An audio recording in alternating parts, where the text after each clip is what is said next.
Good morning. Good morning. Any fresh injuries to report after the other night? No, I think we have the same ones. Martinelli is still out. Saliba, we have to wait and see.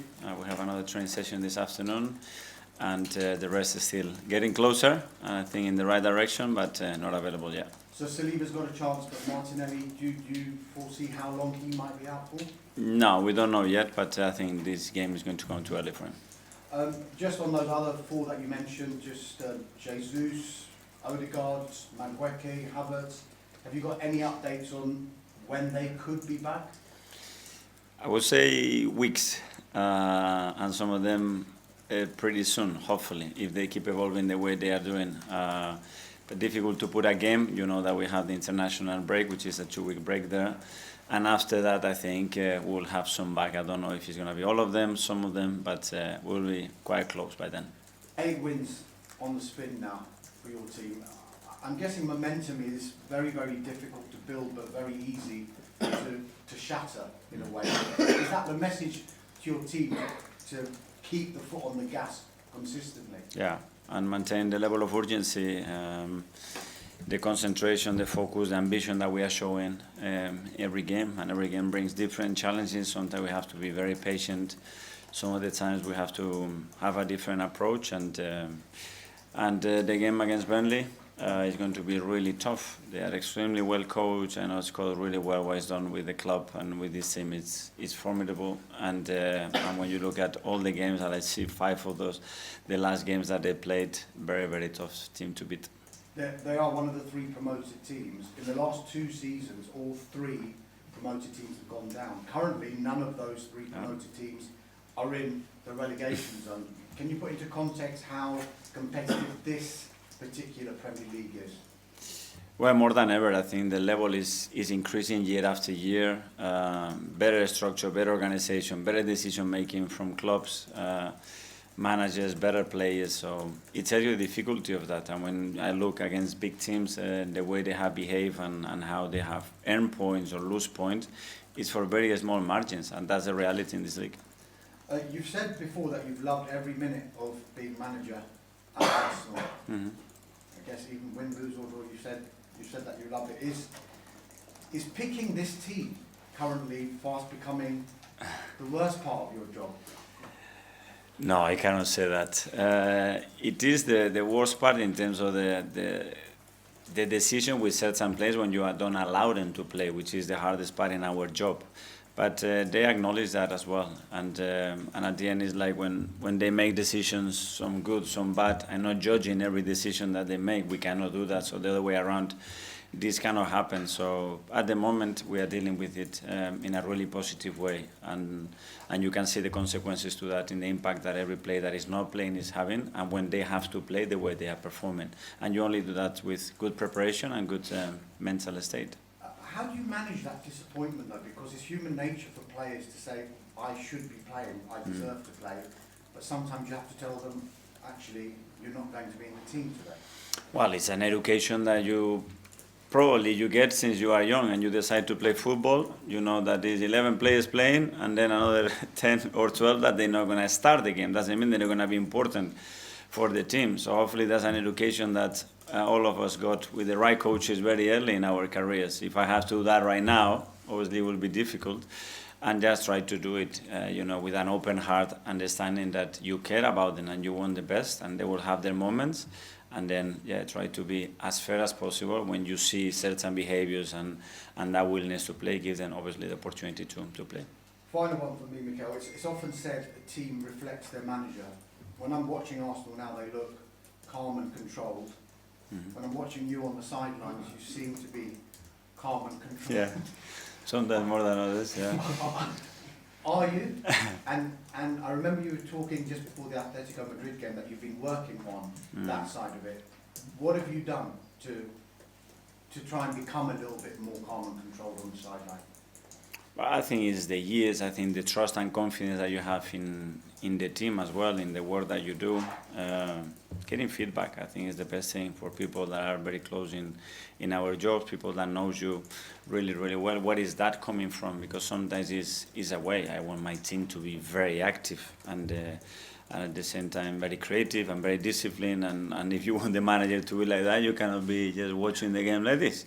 So as well, it's something that is the way I am, is the way I live the game, and I want the players as well to live the game constantly with that body language. And from there, yeah, you can always improve.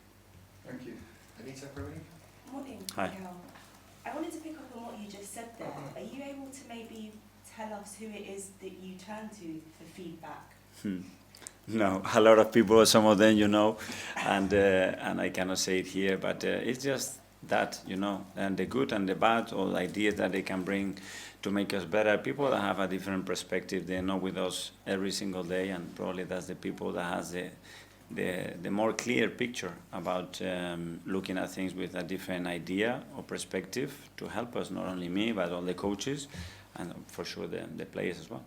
Some of them we know, is that other managers by any chance? Yeah, other sports can be, but you will know them, yeah. Okay. And going back to the competitiveness of the team, after the game against Brighton, Mars Lewis Skelly said that he enjoys that competitive spirit and he loves to give you something to think about. Do you feel in virtually every position at the moment, all your players are giving you something to think about ahead of choosing a starting 11? Well, that's what we want to create. If we want to get the best out of all of them, those standards have to be set in training. And if you don't have that in training, very difficult to replicate it during matches. So it's the balance between the competition and the cooperation between the players as well to understand their role on the day and what they have to do. But I love that spirit. Scott Parker was also very complimentary about you. He said that it's an exceptional, well-oiled machine when it comes to talking about Arsenal. Do you feel the team is a well-oiled machine, or how far are they away from being that? Yeah, I think we are able to dominate a lot of aspects of the game.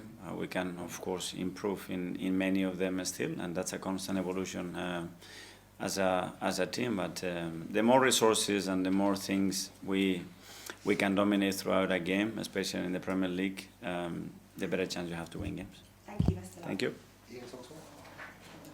Hi, Mikel, how are you? Very good, thank you. As we sit here right now, we don't know when your League Cup quarter-final with Crystal Palace is going to be played because there is, to put it mildly, a pile-up of fixtures. Not on Christmas Day, I think. It's an option. Christmas Eve. It's an option. Okay. Hopefully not. I was wondering if you could speak to me about where we've got to now regarding players and supporters and how the amount of fixtures and how often they're coming is beginning to affect both players and supporters. Yeah. Well, every decision that we make in terms of a fixture has to be guided on two main things. I think players' welfare and then supporters. That's it. And the rest has to come very, very far away from that. And we should never forget that principle. That's the only thing I would say. Are we in a situation sometime soon, not now, but maybe in a season or two, if this continues in the amount of fixtures that big clubs are having to play, they may have to pull out of some competitions because they just can't fit all the games in? I hope we don't go. If we have that big piece of paper with those two principles there in front before we make any decision, all of us in our industry, we won't get there. If we don't and we just ignore that, then anything is possible. On a brighter note, we're coming into November. You're winning every game without conceding a goal. Other teams are inconsistent, let's put it that way, likes of Man City, likes of Liverpool. In terms of that, is this the perfect opportunity now for you and Arsenal to go and achieve what you want to? It's a big opportunity what we have ahead of us, but we have to continue with that level of consistency, and we know how difficult that is. And tomorrow is going to be an extremely tough match for us, and we're going to have to again hit those performance levels to end the game. And finally, you've spoken about how difficult it is to pick the team and tell players when they're in the starting 11 and not in the starting 11. Two youngsters the other night you were beaming about, one making his debut, Max Down, than we've seen before. How difficult is it to tell youngsters, kids, when they've played and they've had that high, sorry, maybe you're not starting next game or you may not even be in the squad next. How difficult is that for you? Because you said the other night it was one of the proudest nights you've had. Well, when you're delivering good news, it's so easy and it's so wonderful, and you get an incredible reaction. But you have to be prepared in our job to give other kind of news and messages sometimes. And it is for the best for the team and maybe not for the best of the individual. But you never know, because some decisions that at the time you think they are not good for you, they become the best decision for your career. And I have experienced that myself. So take them, make the most out of them, and we'll see what happens next day. Tom from London. Hi, Mikel. Hi. Miles spoke to some of our colleagues on Wednesday, and he used the word "our house" to describe the Emirates. I'm curious, is that something that you've kind of instilled culturally, or has that organically come from the players, that tag of the Emirates being our house? That's the way I feel it, hopefully the way they feel it as well. But to use that language, you really have to feel it. You have to feel that when you get there, your energy level, your desire to defend your house, to threaten anybody that comes very close to that, it has to be your mindset. And if the players feeling that and our supporters feel that, I think we're going to be stronger. And when you now go away, as you do on Saturday, how does that messaging change, being in enemy territory, for instance? How does that change the wording, if you like, of what goes from our house to their house? Yeah, we go to a different territory. Obviously, we use a different language to that. But yeah, at the end, the purpose and what we want to achieve in the game is very similar, but the context changes because we are in a different situation. Simon, Standard. Mikel, just on the calendar and the fixture issues, Rodri last season spoke quite passionately about players feeling they're at the point where they might have to strike to get their voices heard. Is that when you talk about anything is possible, your kind of fears that people aren't being listened to, take sort of extreme measures to get what it is? Hopefully not. If we look after the players' welfare and our supporters, I think we're never going to get to that point. And that's it. And we have to close the window there. We cannot open that window. It has to be closed. It's our most precious value. We have the best league in the world, and we cannot just open any window for anything just to lose that, because we don't respect that and we forget what we are made of and what it makes this game and this league so special. And if we respect that, I'm sure we're going to be totally fine. Just on Nolly, Martin and Kai, you sounded pretty confident on them. That game after the international break is obviously the North London derby. Is your hope that you can have the trio back for that? Yeah, I'm excited because they are tremendous players. I see them work every single day, how desperate they are to be part of the team, the huge boost that is going to be for the squad to have. And those players, again, available after such a long time. So really happy that I think it's going to be very soon. James Athletic. Hi, Mikel. Hi. I just wondered, when you have a night like you did the other night in the League Cup, where players who played less are making a big contribution, academy players making a big contribution, what impact does that have in the dressing room in the days that follow? Do you see the transformational impact that can have? Absolutely, and especially when we talk about players that they are starting their careers, because we all been there, and that's something that I discuss with the players. I make sure that when Andre thinks about this day, he knows exactly the date, the team, the hour, and who will play next to that and what actually happened that day, because that's for the rest of your life, and we are all responsible to make that day, that night, very, very special for him. And the other fact, because you play a cup, that you are in or you are out, and if we want to win every trophy, want to be there, we have to be ruthless in every competition. And in order to achieve that, we're going to need any player, and in order to do that, you have to be at your best, and we have a lot of players that play very few minutes, but on -3, Kepa make that save, because every day he trains like a beast. And it's not a coincidence. You have got a really talented group, a big group as well.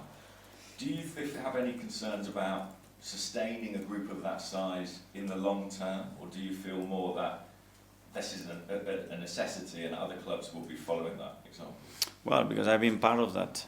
When I was here at Arsenal, we have an incredible squad. When I was at Manchester City, and you could pick 2 or 3 players per position. If you want to be able to Chelsea's or Liverpool when they win it, they all have it. We don't doing anything special, and thanks God we have it, because we have 5 or 6 players out, big players out, and we are having to use other kind of solutions as well, and the team remains competitive. So very necessary. I don't think you get away at that level with anything else than that.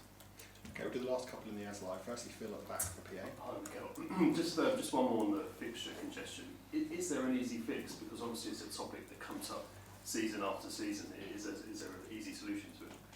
No, probably it's not easy, but it has to be doable, because if we are putting something that is not doable, then what are we doing? So it's doable for sure, so let's do it in the best possible manner, respecting players and supporters, that's it. And just in terms of Arsenal's form at the moment, when you go on a run like this, 8 wins in a row, 6 clean sheets, I mean, the confidence in the camp must be so high. Is there a feeling, that Arsenal are unstoppable at the moment? No, because you always have that sense of urgency, and you see the complications and the challenges that the next opponent is going to bring you, and we know that, and every 3 days with very little time to train and prepare, we always have to be like this, and I see everybody in their toes, ready for the next game, and accepting that challenge and understanding that the opportunity is there as well, and if we do what we have to do, we have a big opportunity to win again. James, ESPN. Okay, when does the title race start for you? I don't know, for you, in pre-season already. So for me, it's the first day in pre-season, just trying to prepare the team and individuals in the best possible way and go game by game, because this is going to be so long. There seems to be a real belief among the players that they can win it this year. I mean, do you encourage them to talk about it openly, or do you kind of shut it down? How do you treat that around the place? Well, we have to focus on the journey and what we have to do every single day. Fixing the outcome, of course, we want to win it, and the preparation is towards that. Great. And now you have said all the protocols, processes, ambitions, everything, but now you have to focus on what you have to do. If not, you get distracted with the rest, and I don't want any of that in and around the team. Because after finishing second for 3 years, it would be easy maybe to think there's a ceiling, we're never going to get there, but they seem to have been able to kick on past that. How have you done that? Because at the end you learn that the margins at the end to achieve it or not are multiple. So it can be that an opposition player is 1-against-1 against the keeper, he scores that goal, you are champion. The other keeper saves it, you are not champion. It can be other injuries, it can be other decisions, it can be a mistake of mine, it can be that many factors that we cannot control that outcome. What we can control is what we can do the best, that's it. Talking about Son. Talking about a lot of things I can. At least the one you're thinking of, though. So it's a lot of factors that has to go your way. You can do a lot of great things, and still a lot of things have to go your way. And the injuries and the plays that you have to play, and they have to be there, and the personal lives have to be perfect, because if not, it can unbalance. It's so many things, guys, and it's still so long. And we've seen already the turnaround in the league, and you go to the Champions League is the same, other league is the same. We are in a really specific context at the moment, and let's focus day by day.